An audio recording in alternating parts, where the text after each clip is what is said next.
जय माता दी, जय मां कामाख्या।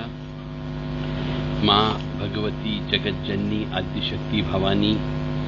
आह्लादिनी शक्ति, कष्ट निवारिणी, दुख निवारिणी, महिषासुर मर्दिनी, चंडमुंड नाशिनी, श्रीवाहिनी, क्लेश नाशिनी, पाप नाशिनी, दुरितापहारिणी, शत्रु संग विदारिणी आप सबको सुखी रखे, स्वस्थ रखे, प्रसन्न रखे, यश दे, कीर्ति दे और मान सम्मान दे। जिनके ऊपर सवारी आती है, अब वह सवारी किसी अच्छी आत्मा की है या बुरी आत्मा की है, उस पर निर्भर करता है। यदि हम ये देखते हैं कि सवारी आने के बाद में बहुत से मनुष्यों के बारे में ऐसा माता गया है, कई बार ऐसा देखा गया है कि मनुष्य के जीवन में बहुत कष्ट आते सवारी आने के बाद में, और कुछ के यहां देखा गया कि सवारी आने के बाद में जीवन में कष्ट ही नहीं होते हैं। तो ऐसा क्यों?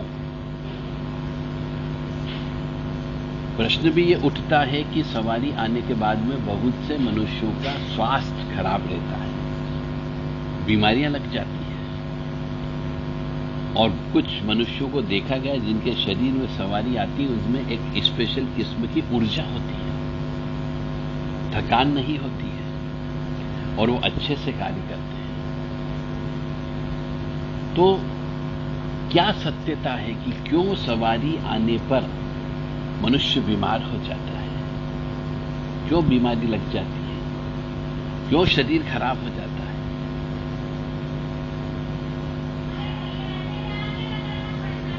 तो रहस्यमय ज्ञान यह है इस तंत्र के बारे में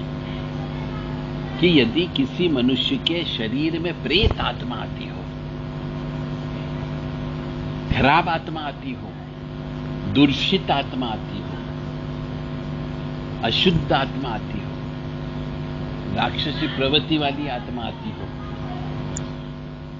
जब किसी के शरीर में प्रेत आत्मा घुस जाती है, जैसा कि मैंने बताया खराब आत्मा घुसती हो तो वह निश्चित तौर से शरीर को खराब करेगी, और यदि पुण्य आत्मा शरीर में पवन के रूप में आती है तो वह शरीर को अच्छा रखती है। क्योंकि जब कोई भी अशुद्ध अपवित्र आत्मा, राक्षसी प्रवृत्ति वाली आत्मा, अतृप्त आत्मा आ जाती है तो वह मनुष्य को गलत राह पर लेकर के जाती है, चरित्रहीन बना देती है, शराब का सेवन कराने लगती है, मांस का सेवन कराने लगती है, तो उसका शरीर धीरे धीरे खराब होने लग जाता है। और खराब होने के पीछे कारण यह रहता है कि ऐसे मनुष्य के जीवन में कष्ट की प्राप्ति होती है और उसको बीमारी लग जाती है। जब खराब आत्मा किसी शरीर में पवन के रूप में आने लगती है तो उसे हम भूत, प्रेत, पिशाच, चुड़ैल, डाकन, जिन, जिन्नात, अब्बीस, खब्बीस, ये चीज से हम पुकारते हैं। और इन सब का आने का एक तरीका होता है, एक सिम्टम होता है, एक लक्षण होते हैं कि वो जब शरीर के अंदर प्रवेश करते हैं तो कौन कौन सी हरकतें करते हैं। उन हरकतों से, हाथ की स्टाइल से शरीर के अंदर प्रवेश करने के बाद में शरीर के में जो झोंके आते हैं उससे पता लगता है कि यह प्रेत है, कि भूत है, कि जिंद है, कि जिन्नात है। उसके बात करने के तरीकों से पता लगता है कि यह कौन सी शक्ति है। तो अधिकांशतः देखा गया है कि कुछ मनुष्य इन आत्माओं के माध्यम से, जिसको हम पवन कह सकते हैं, जो शरीर में आती है, इनके माध्यम से परोपकार का कार्य भी करते हैं। परंतु कई बार कुछ जलन रखने वाले मनुष्य, दरबार को बंद करने वाले मनुष्य, जब दरबार को बंद करवा देते हैं, यानी कि उसका स्थान का या मनुष्य का बंधन कर देते हैं या शक्ति को आने से रोक देते हैं, तो फिर उस मनुष्य को बीमारियां लग जाती हैं। तरह तरह से बीमारियां लग जाती, क्योंकि जब भी ऐसे दरबार को बंद किया जाता है या शक्ति को वहां आने से रोक दिया जाता है या उस मनुष्य का शरीर का बंधन कर दिया जाता है ताकि पवन अंदर नहीं घुस पाए, तो उसका शरीर निष्प्राण हो जाता है, उसमें विल पावर कम हो जाती है, शारीरिक सहन करने की क्षमता जिसको बोलना चाहिए, रोग प्रतिरोधक क्षमता कम हो जाती है और वो बीमार रहने लगता है और बहुत जल्दी मृत्यु भी हो जाती है। तो वो सिर्फ तंत्र की वजह से होता है कि जब तक उसके शरीर के अंदर वो शक्ति रही तब तक उसमें ऊर्जा रही, और जब वो ऊर्जा चली जाती है, पॉजिटिव एनर्जी चली जाती है, तो उसके शरीर से दुख की प्राप्ति होने लगती है, कष्ट होने लगता है, बीमारियां लग जाती है। इसलिए जब भी शरीर के अंदर कोई पवन आने लग जाए, अच्छी पवन आने लग जाए, तो अपने आप के साथ साथ अपने शरीर का और अपने आचार विचार व्यवहार इन सब का भी रक्षा करना पड़ती है, तभी आप सुखी रह सकते हैं। अन्यथा बीमार तो होगे ही होगे, कोई नहीं रोक सकता, बीमारियां लगती हैं। और जब भी कोई अच्छी पवन आने लगती है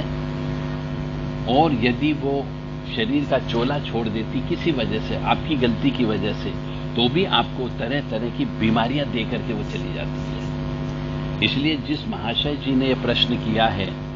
कि जिसके शरीर में पवन आती तो क्या वह व्यक्ति धीरे धीरे बीमार होकर के जल्दी मर जाता है, तो यह बात काफी कुछ हद तक सत्य है कि उसको बीमारियां लगती है, परंतु स्वयं की गलती की वजह से बीमारियां लगती है। यदि वो गलती नहीं करेगा, अपने आप को शुद्ध स्वच्छ पवित्र रखेगा, तो कोई गलती होने की संभावना नहीं है और बीमारी होने की संभावना नहीं होगी। तो शरीर में यदि अदृश्य आत्मा, अतृप्त आत्मा,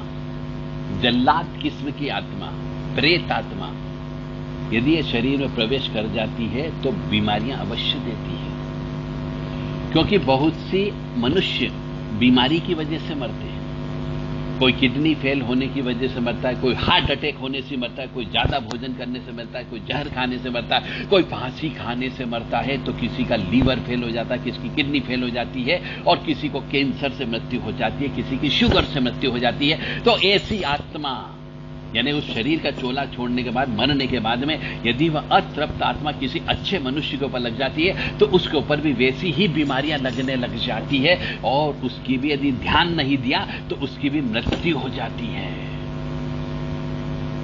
हम कहते हैं अचानक अभी तो मिला था, 1 साल पहले बहुत अच्छा था, एकदम ऐसा क्या हो गया कि व्यक्ति मर गया, ऐसा क्या हो गया कि किडनी फेल हो गई। तो ये जितने भी बीमारियां होती है जो रेयर केस में और एकदम व्यक्ति चल बसता 6 महीने में, 3 महीने में, 2 महीने में, और कई बार तो बिना बीमारी के अचानक चलते फिरते व्यक्ति गिर करके मर जाता है, स्वस्थ हालत में मर जाता है, कभी किसी को हॉस्पिटल नहीं ले जाना पड़ा उस व्यक्ति को। तो कभी कभी इस प्रकार की मृत्यु भी चौकी लगने की वजह से, मुठ चलाने की वजह से, मटकी चलाने की वजह से भी मृत्यु हो जाती है। हमारा काम है आपको आगाह करना, जागृत करना कि ये तंत्र विद्या में मनुष्य के साथ में क्या क्या हो सकता है। मानो या न मानो, ये पूर्णतः सत्य है। यदि किसी मनुष्य के शरीर में पवन आना प्रारंभ हो जाती है तो उस मनुष्य को बहुत सारे नियम कानून का पालन करना पड़ता है, और यदि वो पालन नहीं करता तो बीमार रहने लगता है, उसको बीमारियां घेर लेती है, तरह तरह की बीमारियां लग जाती है और कई बार तो उसकी मृत्यु भी जल्दी हो जाती है। अब आप कहेंगे कौन कौन से नियम कानून? तो ऐसे बहुत सारे नियम हैं जिनका पालन ऐसे मनुष्य को करना चाहिए जिसके शरीर में पवन आती है। जय माता दी, जय मां कामाख्या। वो नियम सुनने के लिए, समझने के लिए आप हमारे अन्य ऑडियो वीडियो अवश्य सुनें।